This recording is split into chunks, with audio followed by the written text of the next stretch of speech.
Last time on the Strings of Fate podcast, following a tense negotiation, your party sought to find a solution for the Mask of Many, leaving the Witchwood Market and deciding to return to the Sleepy Sheep, reuniting with Elise and James. It was there that you decided to bring the mask to Blondie's Botany to ask for advice from Granny on what should be done with both the mask and the body of Rosenhoff Singe. Vincent and Dresden would go to see Renair, giving Dresden distance from the mask and giving Vincent a much-needed reunion. When you arrived, Granny and Ladara sought to perform a ritual to discern the mask's true nature and power, to see if there was any worth in trying to use its power for good or any possibility of doing so. What instead you saw was a horrid vision of destruction untold and yet to come. But before it became too much, you were pulled out by Alana.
Is everything okay? Oh, God. Ladara, you can feel your whole body racked with fatigue and exhaustion. The vines have withering back towards you as they are disappearing. But looking around as the attention focuses, as Esme has joined everyone downstairs and is kind of seeing this all unfold, as all eyes are focused on Ladara, who's just moments ago, to you, Azram, was convulsing, was seizing at the sheer power of this. As Alana has his arms wrapped around her, holding her, pulling her away from the mask, there are still vines around the mask. And Ladara, you look up and can see Granny is holding it in. But something's not right. I need to go back and help her. Do we need to get her out of it too? What's going on? I don't know. Can I try to do something? Like, I don't know. Try anything you'd like. Maybe we should try to shake her out of it. Oh, okay. Azram will probably go up to Granny and try to shake her out of it a little bit. He'll probably grab Deville too to help. Okay, alright.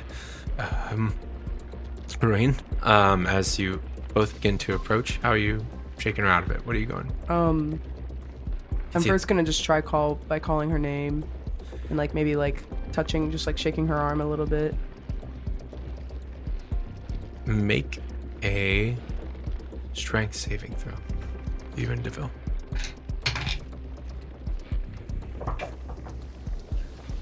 Six. You and Deville both approach. Deville in a very worried, Rowan, as you both approach, and Ladara, you're watching as you can see Granny's head just kind of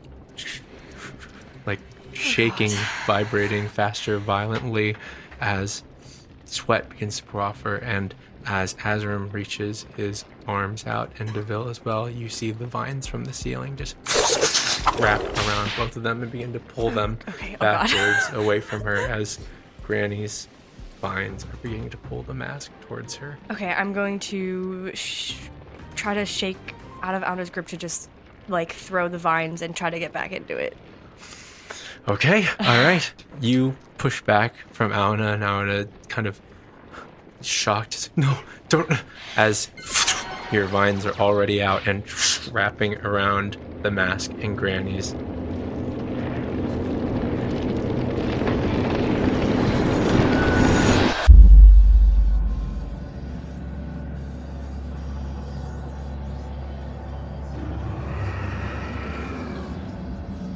You see the void, you see the endless sea of stars and the imagery all across it, and you see you are not alone this time, as Granny stands there. I'm gonna walk towards her. She's looking into the water. Granny? Granny, ground yourself. Can you hear me?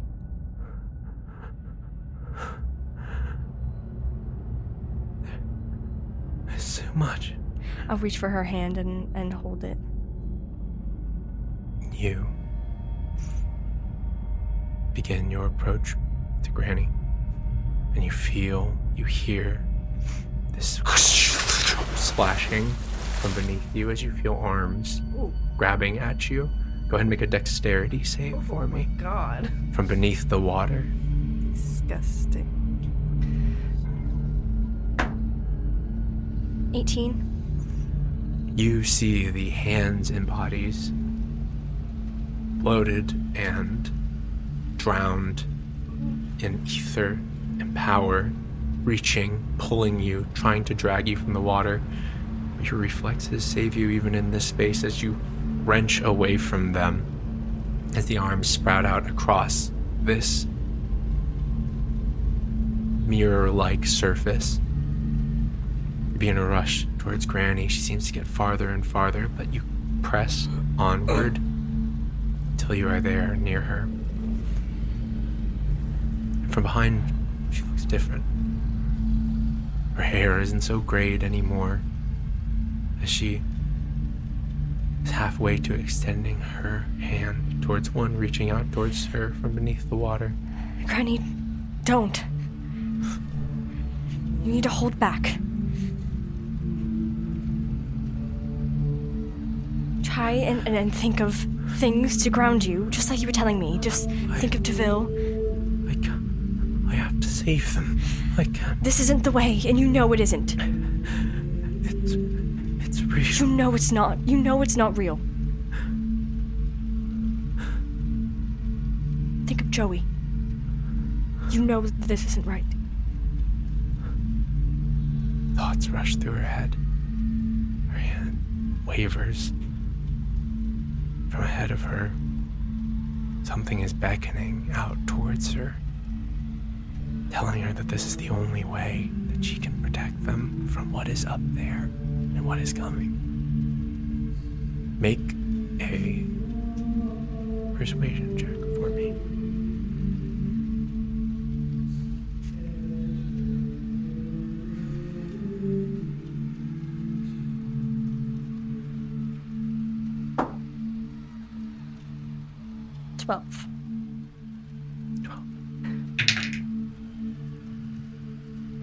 Granny's hand wavers. Even with all its bonuses, with a roll like that, it's even. I also got a 12. Oh, shit. As she stops.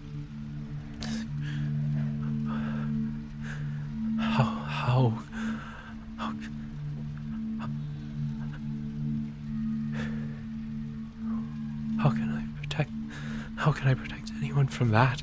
From what's coming? It's impossible. What we've seen is nothing that either of us could handle alone. We have to get out of this. You need to open your eyes.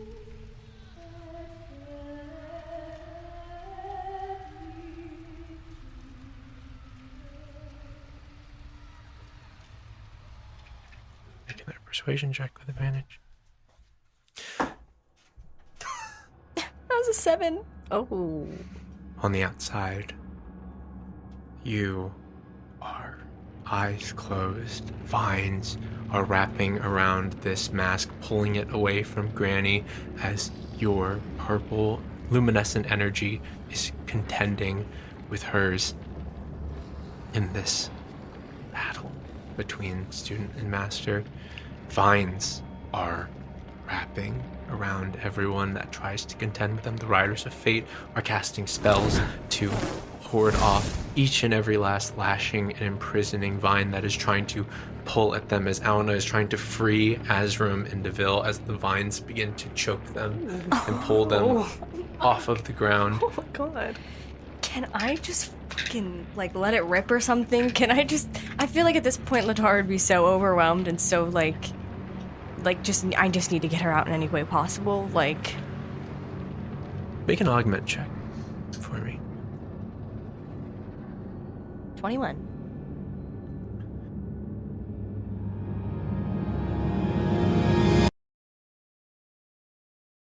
Ladara, the words aren't reaching. How could they?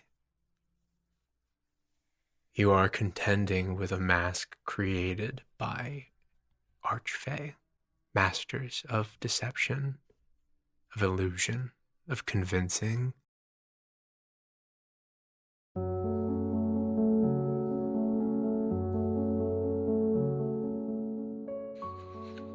But you're never one for words.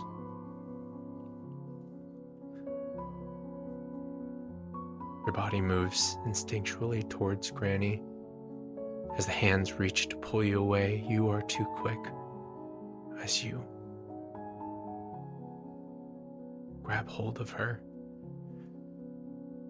and release control for a moment, as magic pours outward, resulting in blinding light that overtakes the void and the back room of the flower shop.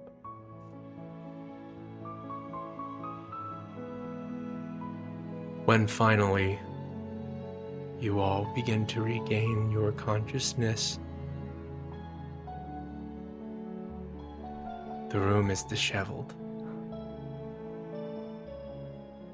Furniture split asunder and spread out across all corners. And the vines around you are cut with such precision. A surgeon's knife, tearing through each and every one.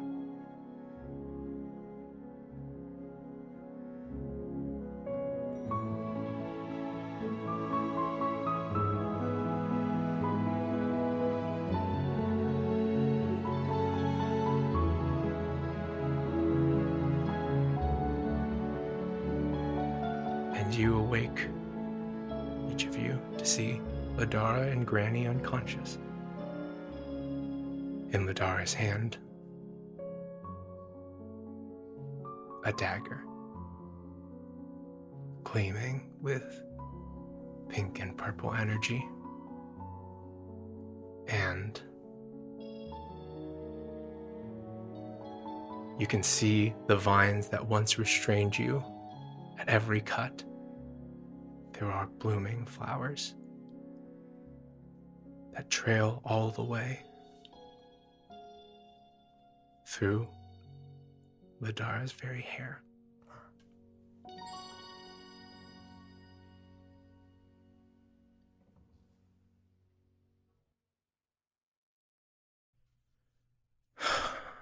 Azram, what do you do? So Ladara and Granny are unconscious. And the mask is completely... I'm going to actually roll for the mask really quickly. Mask check. Mask check. The mask is intact, but it is not held by anyone. Just dull and sitting on the ground. The power is still there, but it isn't reaching out towards you, nor Granny, nor Ladara, nor anyone in the room, as everyone is slowly getting back to their feet, except for Granny and Ladara. Are they okay? What the hell? Azrim's probably going to run over to Ladara. Yeah. DeVille goes to Rowan and picks her up and feels for her pulse. Okay. She's alive. Ladara, and you and Aona both arrive at Ladara at the same time. Aona stumbling over, still ears ringing from that outburst of light and magic. And as you pick her up, you see petals fall from her hair. She's lightly breathing. She's okay. But attuning to her magic like this has completely exhausted her. So she's alive. But God, what the fuck are we supposed to do? It's okay. Oh, it's all right. It's all right. Deville puts his hand on your shoulder and he pulls out his spell book and he begins to cast healing spells on both Ladara and Granny. As he extends a hand out, light emanates. It says, for now, just Ladara's friends and Esme and Elise and James, who are kind of in shock, just kind of look on in silence. Make sure that we didn't draw any unwanted attention, and make sure that the destruction is limited to in here, please, if you will. As he begins to cast healing magic on both of them. It's going to take a while, but a few minutes pass in tense silence as Aona holds Ladara's hand, as Deville casts healing magic, and as you are tentatively looking over these two individuals who are still unconscious. As they're unconscious, you hear Granny begin to sort of stir. And you hear, as Deville is kind of casting his magic, you hear her just lightly mumbling to herself. Sylvana.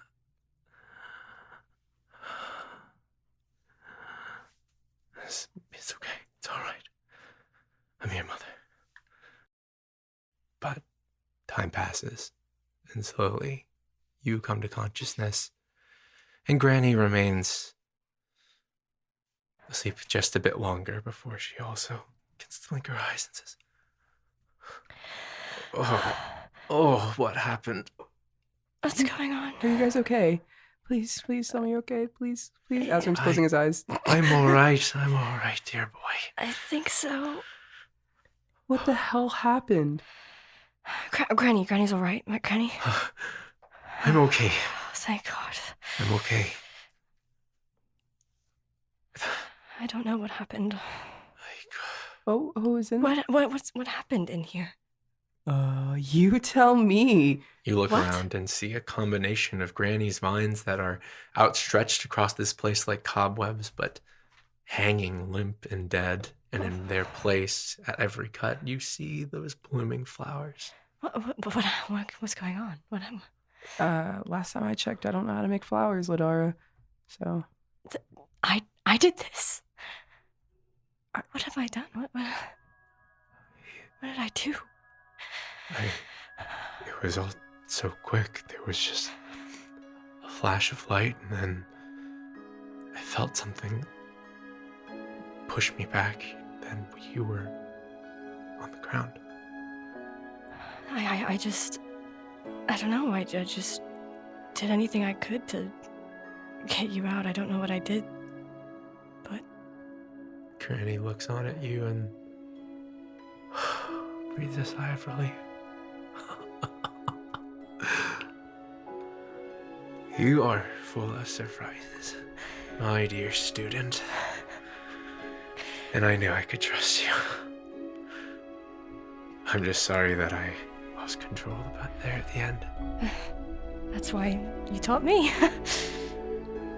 Well, I don't know what I was doing out on my side, but I'm sorry if I hurt either of you. Yeah, is everyone alright? Did I hurt anyone? I'm fine. I hope I'm fine because I only have 6 hit points. I only have What does 10. that mean? Asram, I only have 10. Alright. Anna, are you alright? Did I hurt you? I'm fine. No. Are you alright? Are you hurt? Any cuts, bruises? Nothing more than I had from before. Thank God. And did I use this? I'm holding the dagger still, right? And as you hold it, it feels so natural in your hand. Like a very extension of your own arm. And Granny's eyes rest on it. She just blinks. And I'll be damned. Let's get this place cleaned up and let's talk. Okay. Anything that you two are doing during this process? Azram's gonna bitch and moan a little bit about how he has to clean up Ladara's mess. Just sit down. I can clean the vines. I'll do it, Azram. You don't... James is the first one to come in. Oh. You saw that they weren't in the room when you woke up. James kind of walks in. He's kind of like whistling to himself as Jill says, "What's going on?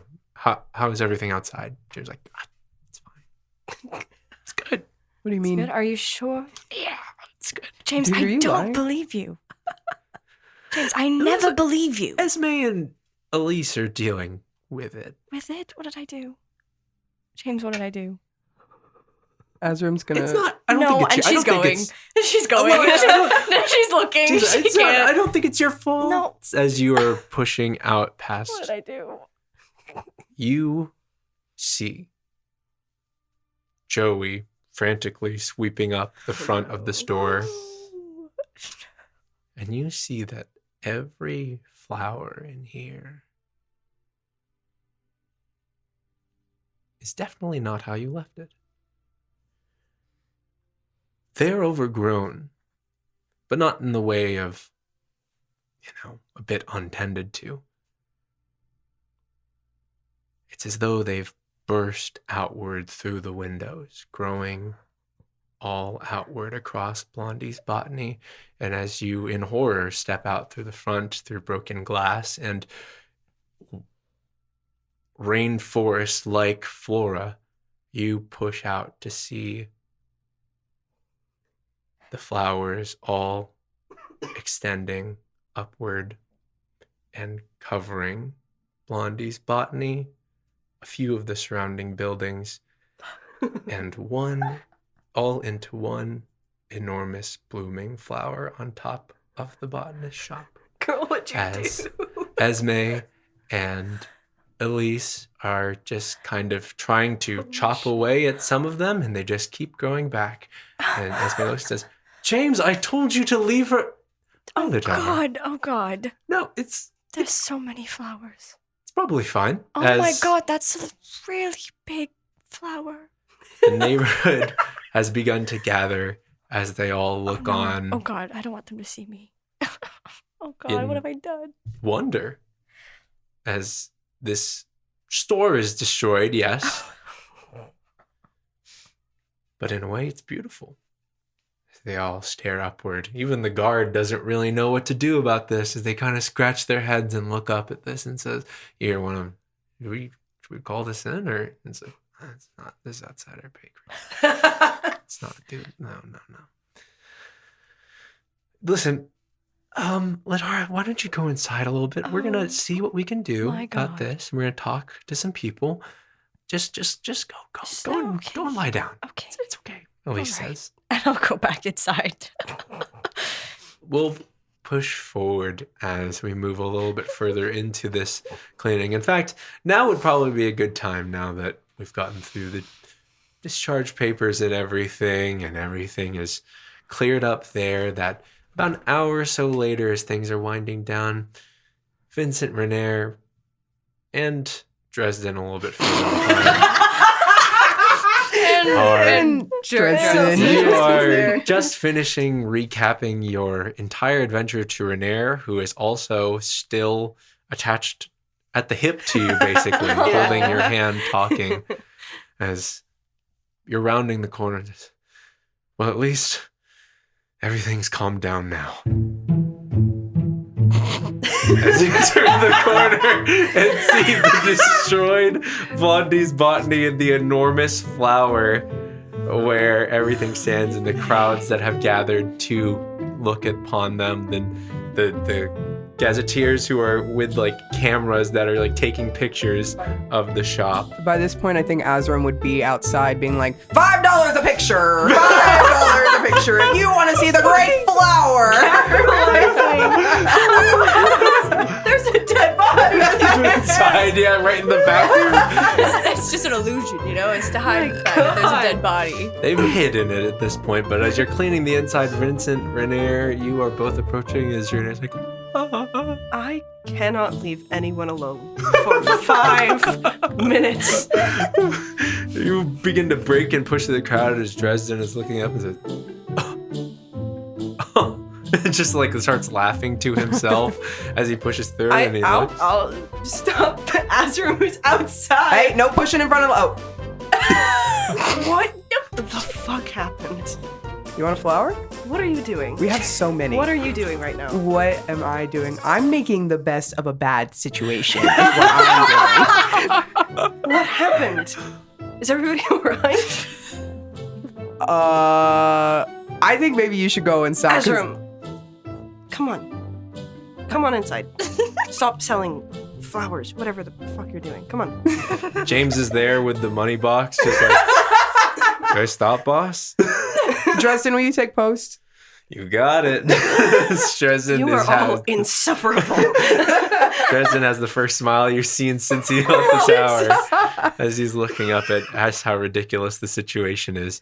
You lead Vincent and Renair through the destroyed store and say, oh, Azram, good to see you again in this. Azram's like, hey, bud, and gives him a nice slap on the shoulder. Still a little wounded, but it's actually nice to Glad to see you in high spirits, dude. Same here, and I'm glad that, well, I'm glad everything is, It's It certainly is. Vincent's still holding his hand, Renair's hand. You It's like still walk, next to him. yeah, he's not letting you leave his side as you both walk through the store. He actually plucks a little bit of a flower just to look at it and see just how beautiful it is as you all walk over. It's $5 a flower, Renair. No, He it's not. looks you in the Azram. eye. He's like, Do not give him any money, Renair, please. I'll just put it back. No. as he walks to the back. Ladar's like, at this point, is probably like in the corner, Just rocking. Yeah, in the back trying to room. help too. In the back room of Blondie's botany, you see most of everybody else. The other Riders of Fate are actually helping to clean this area. And this area, actually, at this point, is as clear as it's going to get. There are still flowers coming out of every possible crack in the wall, out of the stove, out of the chimney, and things like that, as Granny is trying to sweep up what she can and not kill whatever else is there. She's trying to collect them and say, oh, well, I do run a flower shop, so... Granny, I'm so sorry. I mean, it's either that or I die or become the ferryman, so it's fine as you walk through the door. What am I hearing? What happened? Vincent. Blondie's friend, Vincent, come in. Renair! I don't think I've met you before. As Renair looks and says, hi. Hello. This is DeVille's mom. DeVille drops a bunch of flowers that he was carrying. He's like, can I make the reveal? As Renair says, oh, Mrs. Starsong, it's so nice to meet you. As he kind of bends down to like shake her hand and she says, oh, no, that's not bad. I wouldn't have chosen a name like that for myself, but anyways. DeVille, did you choose that name? We didn't, DeVille, that's so goofy.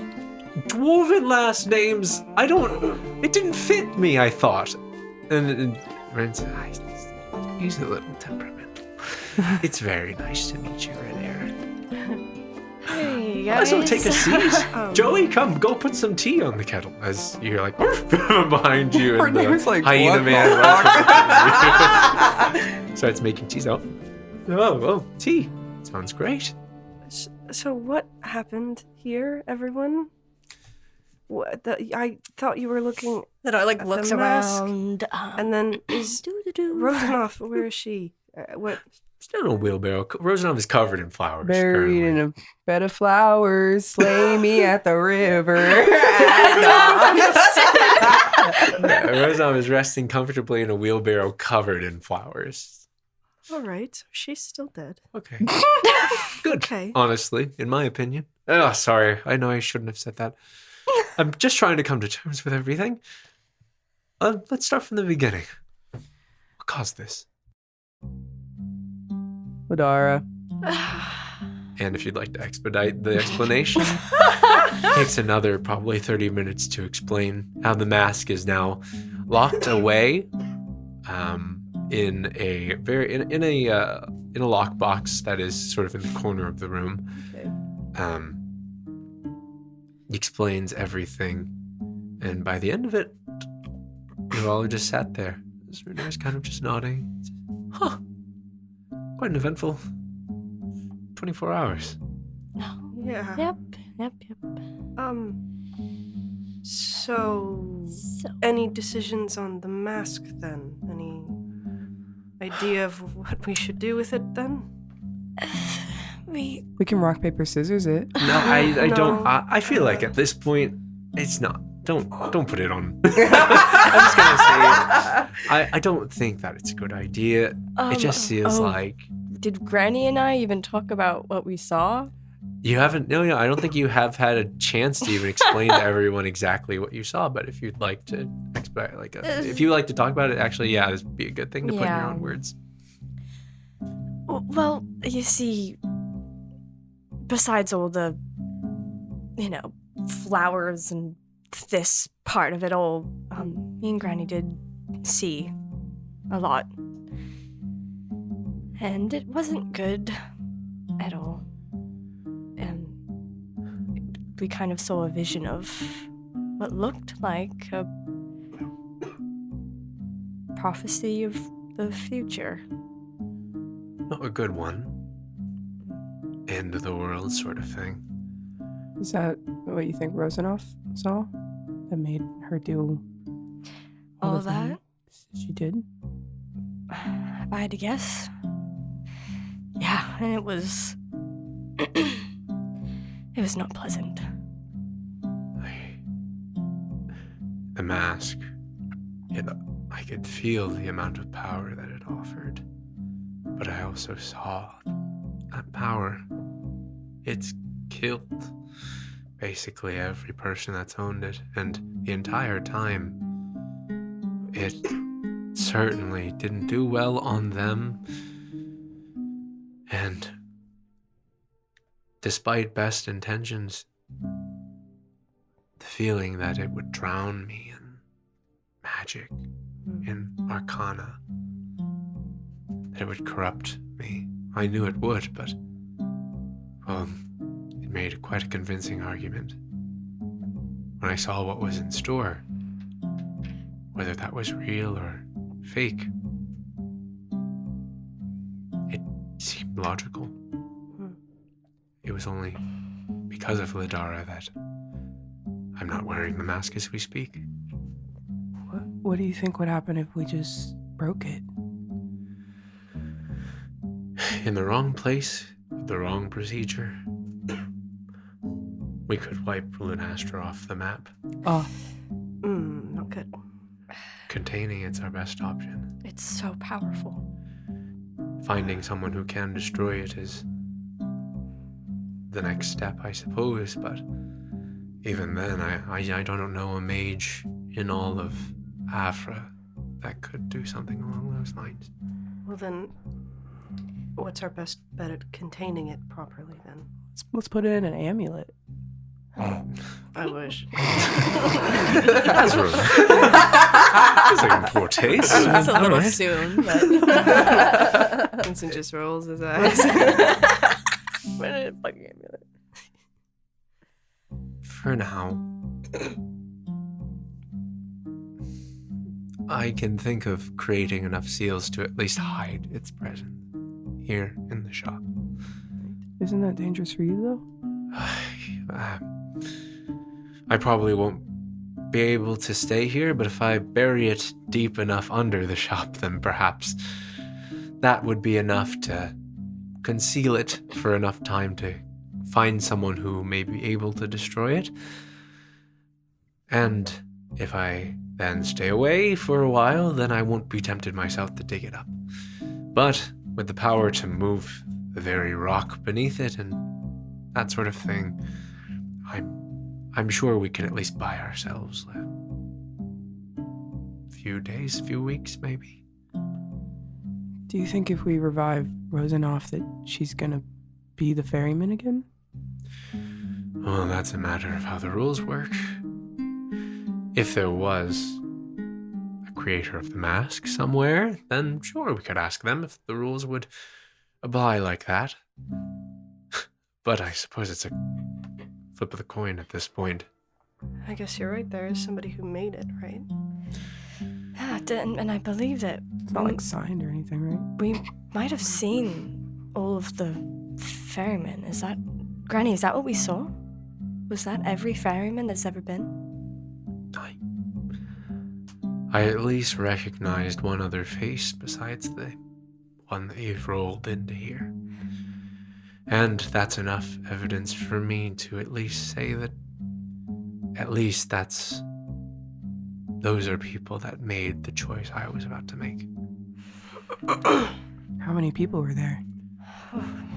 Innumerable. Way too many. I don't know how old this is, but I would venture to say that it's before any nation existed. My God. Listen, I'm going to take the opportunity to bury the mask beneath the shop. Right.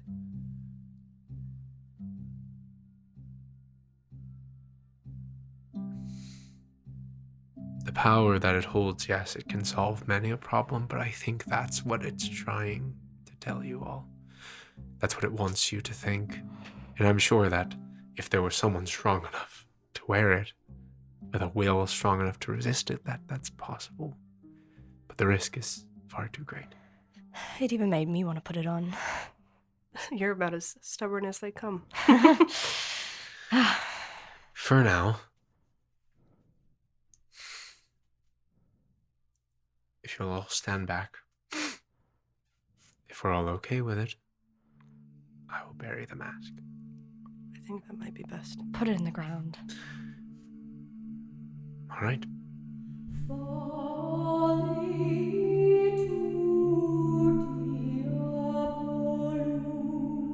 You see the vines extend and wrap around the lockbox. You see Granny beginning to cast this ritual on the box itself to hide its presence. And as the ritual moves, you watch as the earth crumbles and cracks and just opens up.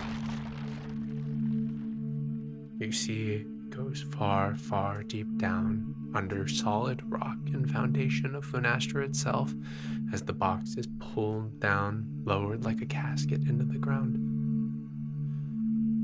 Azrim, you see that power that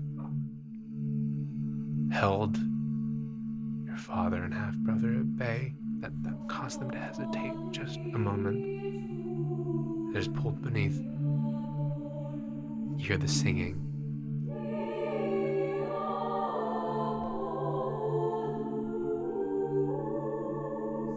As it begins to fade.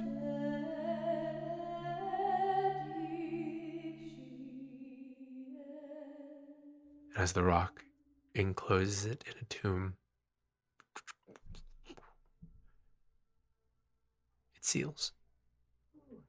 As if the ground was never parted.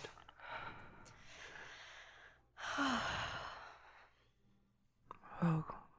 And we can't tell anyone else where this thing is.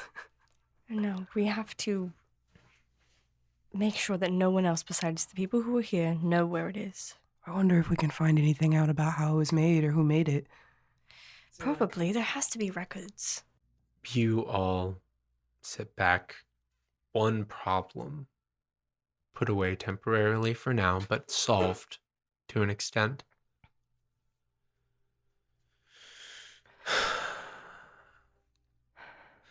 A new one brewing, of course, in the distance, but it's for later. That's for later, us.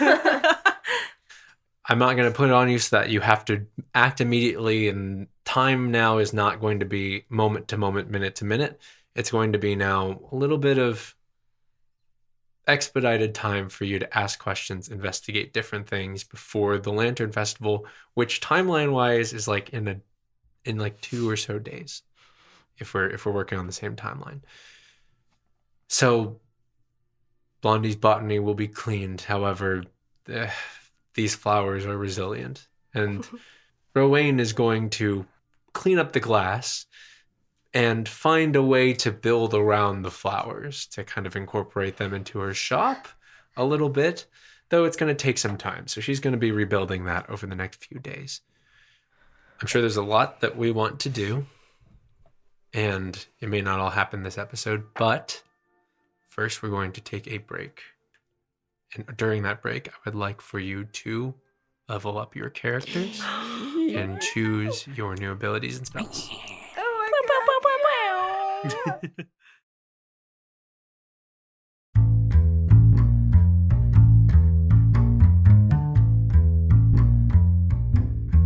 Hey guys, what the fuck is up? Oh shit, I don't know if I'm allowed to cuss. Oh my god. Hey guys, what's up? This is Kayla, and welcome to the break.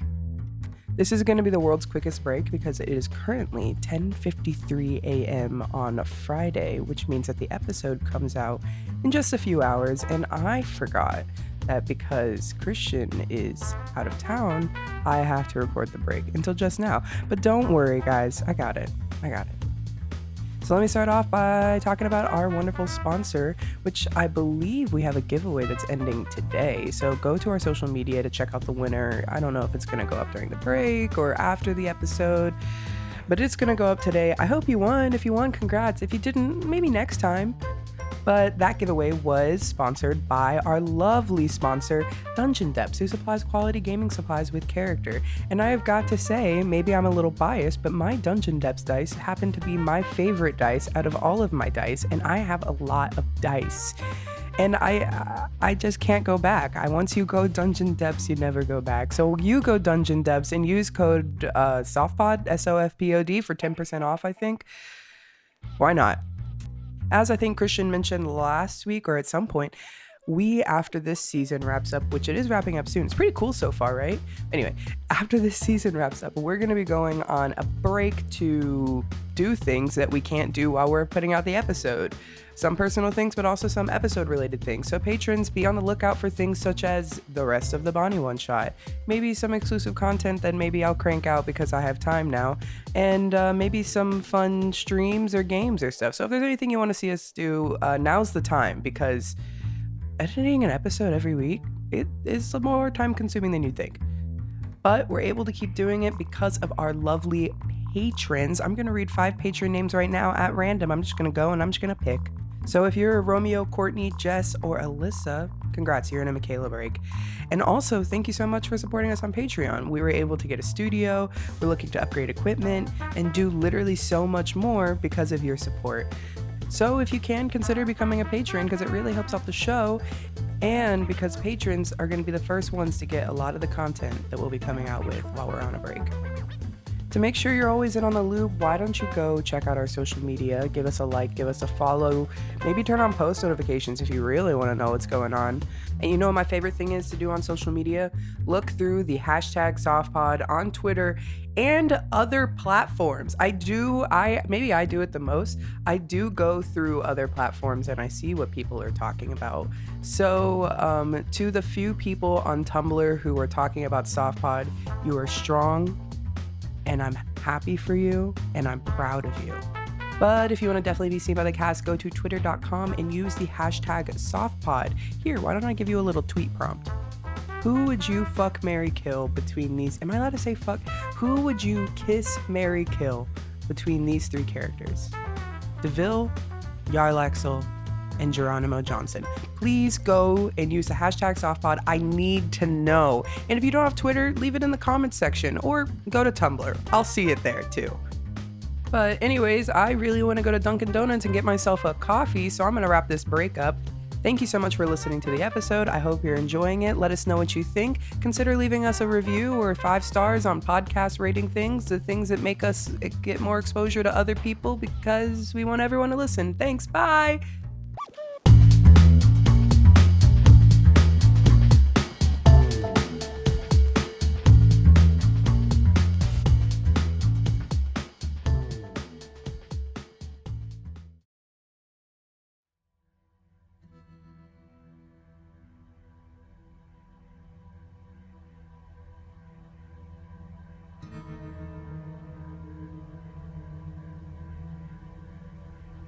So, we talked a little bit during break. We leveled up our characters. And we talked about the next move for you all.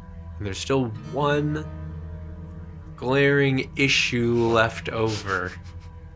Sat in a wheelbarrow covered in flowers. You as the party kind of look over at the limp body of Rosanov Singe, now dead for a few hours now, gray in the skin and lifeless in the eyes. There's still lightning scars from where Dresden made his mark. But the intention was not to leave her like this. But now that you're here, the question of what to do is difficult. What would you like to do? Well,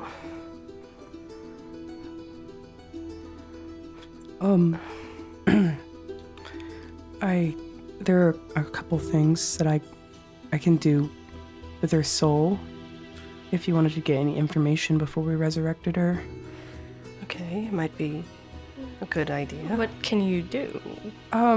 Well, let's ask the question of what do we want to know, and I can see if I can do it. I want to know what she plans on doing if she does come back, if that's a possible question to ask. Okay. I would like to maybe know how she got in contact with Esther in the first place. Maybe. I want to know about the mask. Anything she knows about the mask. Who made it, how to destroy it, who gave it to her. I think that's reasonable. I don't know if I can ask everything, but...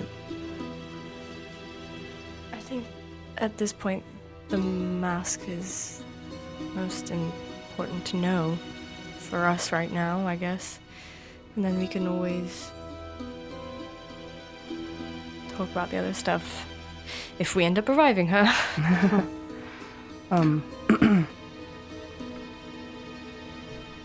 Okay.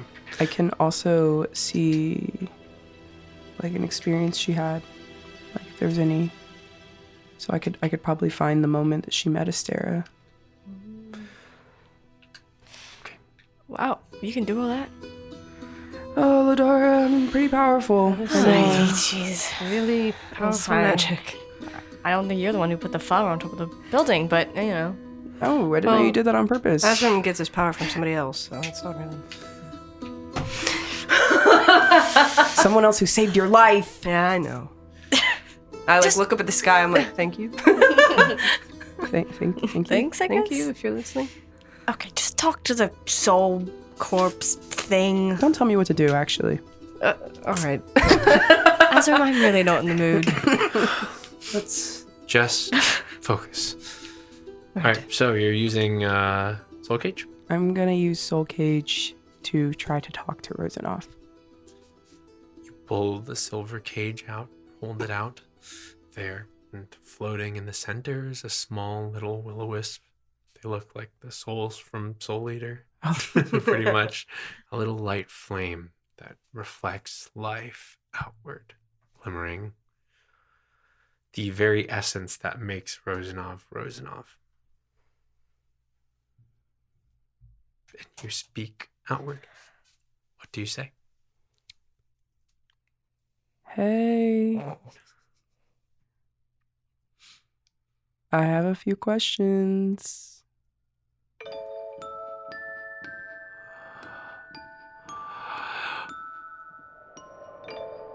Oh, it's you. I thought it was over. No. And we can bring you back. Possibly. Her voice comes through in this echo, this distant, as if her voice is echoing off the walls around you, but it's so despondent. Bring me back.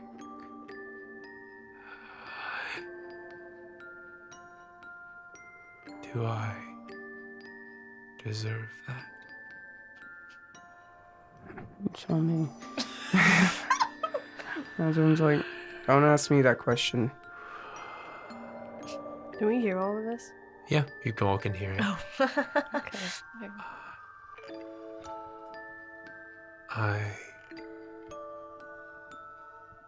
I was going to hurt your friend. I thought it was the only way. It turns out I was just a fool. I thought the end would justify the means, that I could control fate.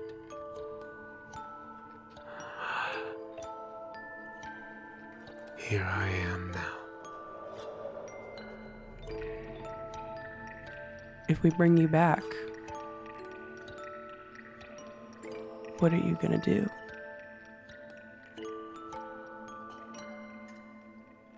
You can't see a face. Can't read the emotions of this tiny white flame.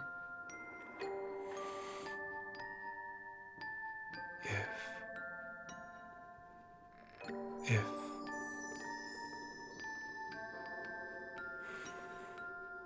I gave up so much of myself, even if you were to bring me back, you can see my body. I would have perhaps a few months to live. As you all turn and look at Rosanov's lifeless corpse, quizzically. What do you mean by that? I paid a heavy price, thinking it would secure my daughter in the world. But if you haven't looked yet, it may be good to see now. I'll go walk over and try to push the flowers away and some of the stuff on it. Rosanov is covered, and has always been covered head to toe in this adventuring gear. Even her hands have gloves on them. She has very much of her skin exposed. As you begin to pull away a few layers to reveal shoulders, her back, her arms, you can see crystals growing from her flesh. Very familiar to the ones that Fenlon has. Oh god, she's so cool. Is it even worth it? Oh my god. I would spend the rest of my days with my daughter, praying and telling her about what is to come and hoping that she would believe me. But I don't have the power to stop it any longer. I don't think you ever did. Maybe.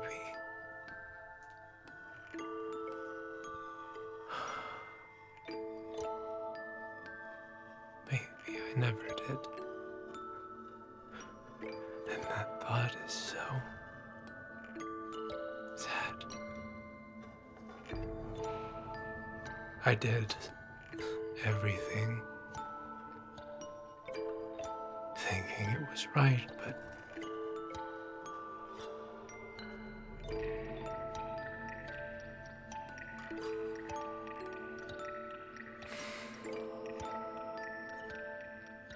maybe I was just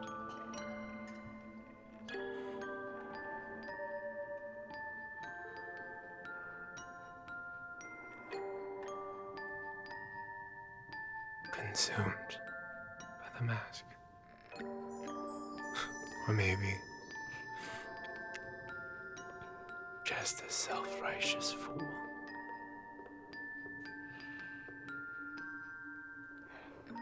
If we bring you back, is your bond with Esra going to be rekindled? I don't know. Esra came to me only a little over a month ago. I had not heard from him in several years, except in whispers here and there when my comrades would fall. He offered me the foresight of Fey oracles to solve the calamity, and he told me that the answer lay in Vincent's death. Did he give you this amulet? Was he the one who told you to put Tuaria away?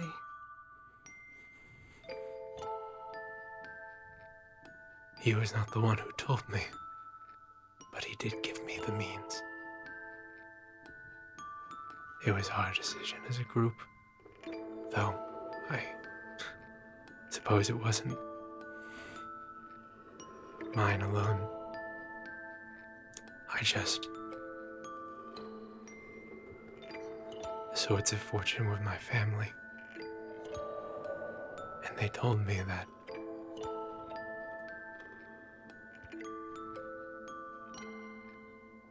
this was how I could prove that I loved them,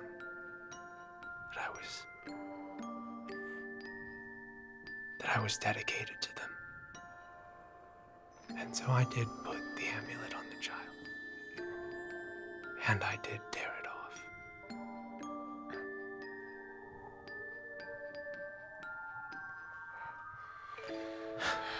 I have done many things.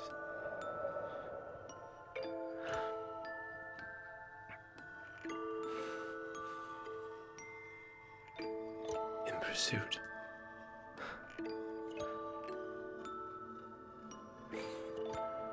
Well, I guess that you deserve to live with that.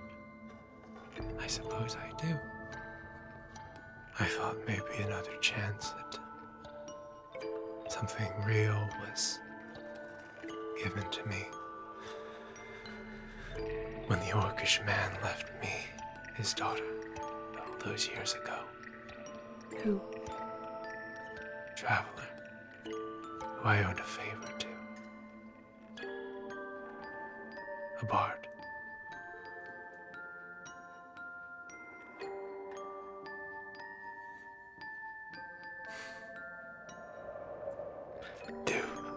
Do with me what you will.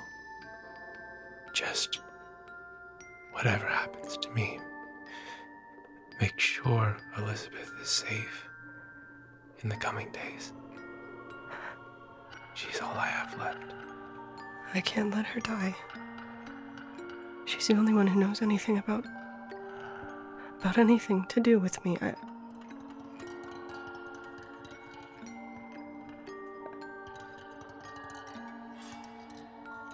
eyes looking back and forth between Ladar and Ezra. What if Esther comes back? I don't know.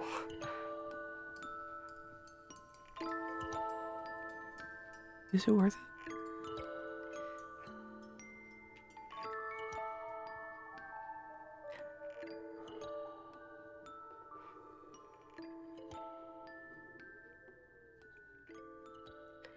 But what if he doesn't come back?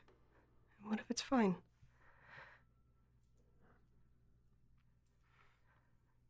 It's up to you, I guess. It's your life that will be in danger.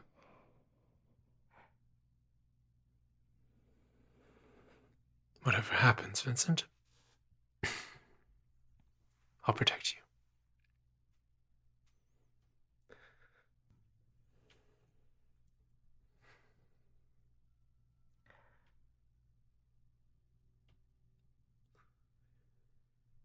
Rosanov, I've seen one too many Swords of Fortune members die. And I'm gonna try to bring you back, but the decision to come back is up to you. The flame just pillows. Within the cage, there's silence. I would like for you to come back, because I have a lot of questions for you. But your will is your own.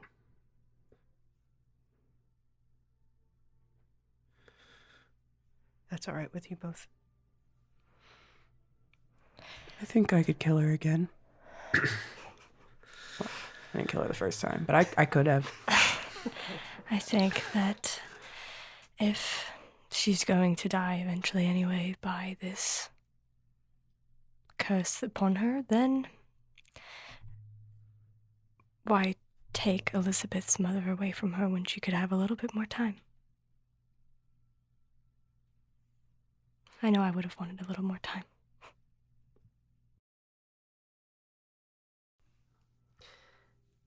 It's going to take me an hour to Okay. do this, so I'm going to get comfortable.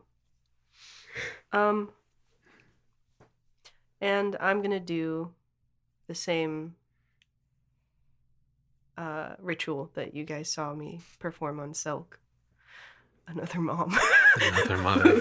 Christian the mom killer. Mom murderer. I didn't do this one. Talk Well, about actually, a I did. mommy Technically. murderer. Talk about a Kristen MILF did it. hunter. The MILF, yeah, a different one. So, MILF assassinator. MILF assassinator. God damn. So I'm going to perform that ritual again, and I'm going to play my violin, and I'm going to give her the choice of coming back. Vincent, you take the time to set up the ritual, familiar to all of those that were there during the tragedy of Eldred. Laying diamonds atop the flower bed that wraps its way around Rosanov.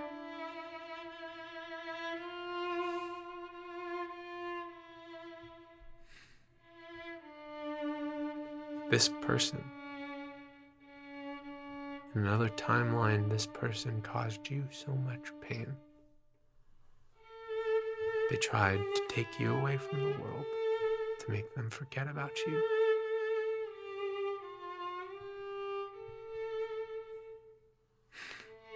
But what they could never account for was how it never really could. Because like her now, the people in this room are alive and well because of you. As you hear the chime of the diamonds, as the cage itself begins to open, the soul lingers for a moment, scanning its own body. As magic that could only ever come from you imbues the diamonds.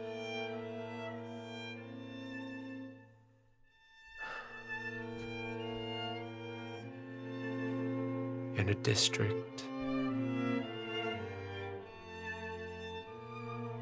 shrouded in purple moonlight, in a building where flowers bloom from every crack in the walls, all amounting to one beautiful forget-me-not at the roof.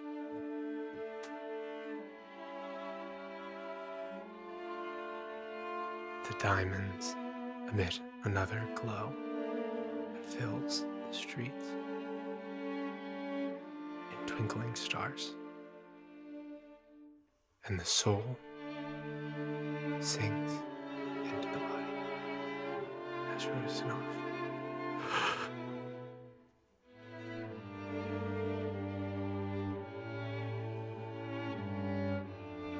She puts her hands down. She pulls free from the flowers.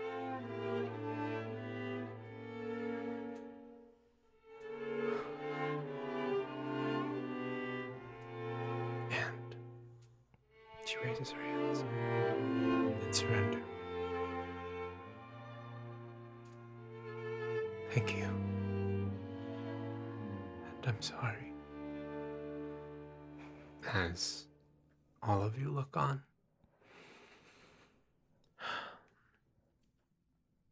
Ruzanov surrenders and does not resist. No sudden movements.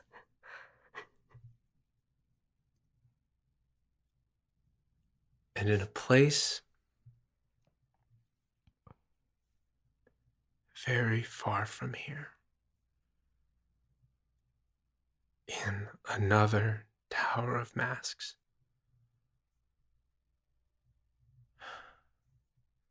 we see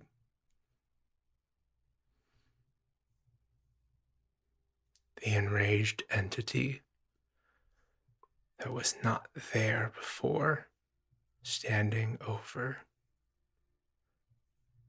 your bodies. Things are different here. Bren was also there. And as Astera feels the pull back to where he belongs, he is stopped by a whip that wraps around his form, and he turns. The Huntsmaster says, "You realize I'm going to have to kill you now," the Huntsmaster says. "Perhaps it's worth it. She sees something in them, and I've just got to trust her."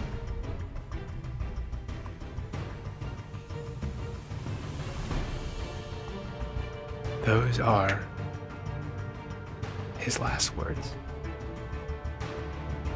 In a timeline far from your own,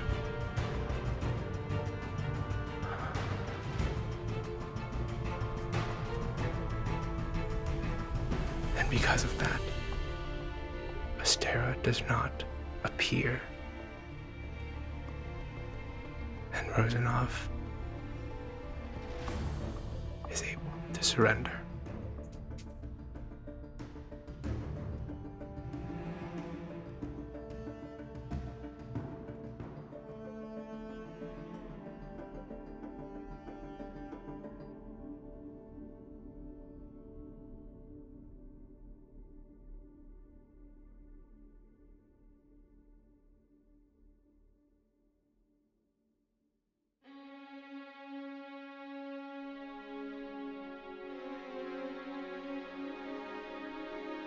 Somber blue light pours through the windows of a quiet and sleeping inn, and distant bells rouse you all gently from rest.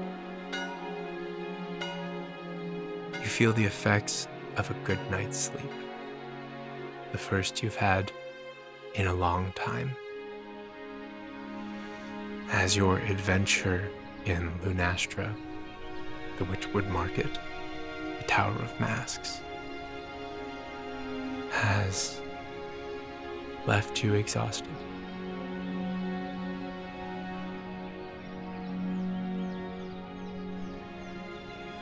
It is the morning of Lantern Night. Though in this city, morning certainly looks quite different than you may be used to. Twilight skies hang above, a beautiful but jarring sight each and every time. Though now you have time, so you may get used to it eventually. The events of the past few days ache upon your body and mind in that delicate sapphire-tinged glow. The weight of it isn't so heavy.